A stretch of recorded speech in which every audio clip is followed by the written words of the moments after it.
Hi everyone, and welcome to the first Eyes of Aira Dev Diary. This one's obviously a video diary. Future ones might be written, they might be video. I don't know yet, we'll see how it goes and what's appropriate for each one.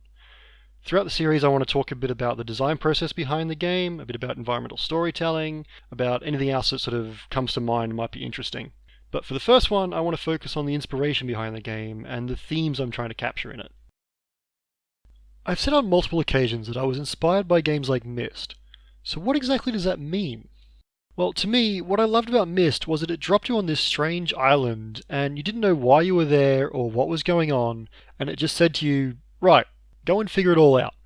And there was this great sense of exploration and discovery and wonder. And what's more, it was completely non-confrontational. As someone who grew up playing action games and platformers, Myst was one of my first introductions to something completely different. A game where there was no running or jumping or shooting or action of any kind. It was all about the process of discovery, and it was a process you could engage in entirely at your own pace. When it came to making my game, I already knew I wanted to make a game about exploring intriguing environments, so my experience with Myst jumped to mind immediately. That was the sort of game I wanted to make. A game that was all about the process of discovery and the wonder of exploring a strange and unknown environment. It also occurs to me that my entire game dev career up to this point has been about making action titles with lots of running and jumping and shooting. And the process of coming to build this game kind of mirrors the way I discovered Myst years ago, and I think that's kind of cool. So in the Eyes of Aira, you're dropped outside this old abandoned castle and you don't know what you're going to find inside.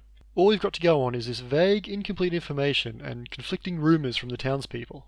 You know that it used to be the home of an old reclusive man and his family, and you know that none of them have been heard from in at least a decade. There's a lot of strange stories about the castle regarding unnatural experiments and ghosts and strange lights that fly around the castle at night, but these are all tales of the townspeople, and it's hard to know what's true and what's fantasy.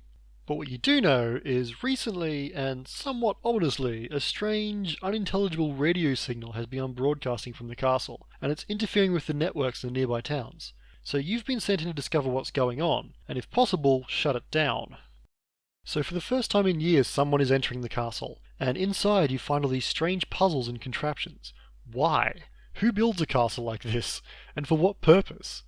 And as you explore, you begin to get the sense that you're being watched, and suddenly all these strange mechanical creatures are awakening, hurriedly darting throughout the corridors, and keeping a very close watch on you. What are they? Did the old man create them? And did they have something to do with his family's disappearance?